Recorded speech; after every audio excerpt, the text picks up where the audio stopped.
Economist പറഞ്ഞിരിക്കുന്നത് ഇന്ത്യയിലെ സ്കാൻഡിനേവിയാണ് കേരളം. അസ്വസ്ഥപ്പെടാതെ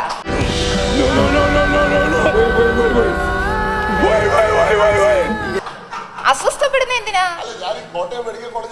അല്ല അല്ല അതല്ല ഉദ്ദേശം. ഞാൻ മാറി ചിന്ത ഒറ്റ ചോദ്യം. അല്ല ഞാൻ ഇത്രയേറെ സ്റ്റാൻഡേർഡുള്ള ഈ കേരളം വിട്ട് നിങ്ങളുടെ മുഖ്യമന്ത്രി എന്തിനാ ചികിത്സക്ക് അമേരിക്കയിൽ പോകുന്നത്? അതെനിക്ക് മനസ്സിലായി.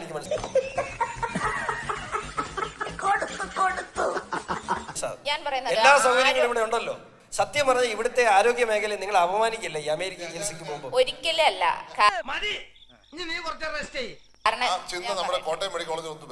തീർച്ചയായിട്ടും വരാം. ഞാൻ എത്രയോ തവണ വന്നിട്ടുണ്ട്. ഇനി വരാം, ഒരു കുഴപ്പമില്ല. ഏതാണ്ടോ പൈസക്കാരന്റെ വീട്ടിലെ മൊയന്താ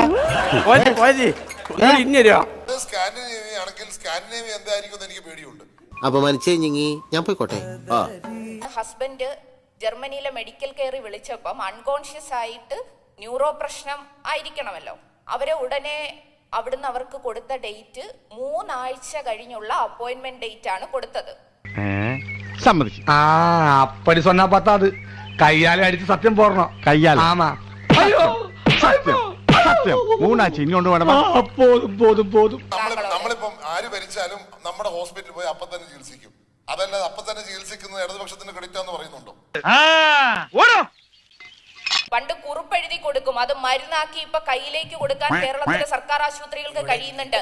ഞാൻ ഒരു കാര്യം പറഞ്ഞോട്ടെ, അമേരിക്കയിൽ പോലും 5.6 ആണ്, കേരളത്തിൽ 5 ആണ് നിങ്ങളുടെ നീതി ആയോഗിന്റെ കണക്കെടുത്ത് നോക്കൂ. ഈ നായിന്റെ മോനെ ഇനി ഞാൻ കൊന്നുകളയും.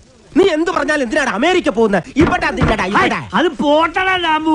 ഞാൻ അമേരിക്കയിൽ നിന്ന് കേരളത്തിൽ, കാരണം നിങ്ങളുടെ മുഖ്യമന്ത്രിയാണ് നമ്മുടെ ആരോഗ്യ മേഖല കൊള്ളുകയില്ലാത്തോണ്ട് അമേരിക്കയിൽ പോയത്.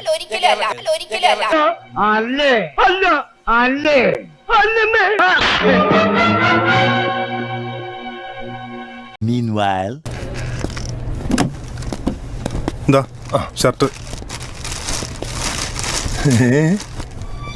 ഈ ഷർട്ടോ നിന്നോട് ഞാൻ ആ പച്ച കോളറിന് ചുവന്ന മുത്ത് പിടിപ്പിച്ച പാർട്ടി വെയർ എടുക്കാനിടെ പറഞ്ഞത്.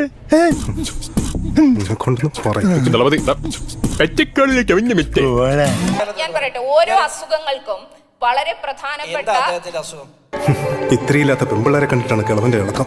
അല്ല, താങ്കൾ ഇത്തരം ചോദ്യങ്ങൾ വ്യക്തിഹത്യ നടത്തുന്ന ഒരു രീതി താങ്കൾ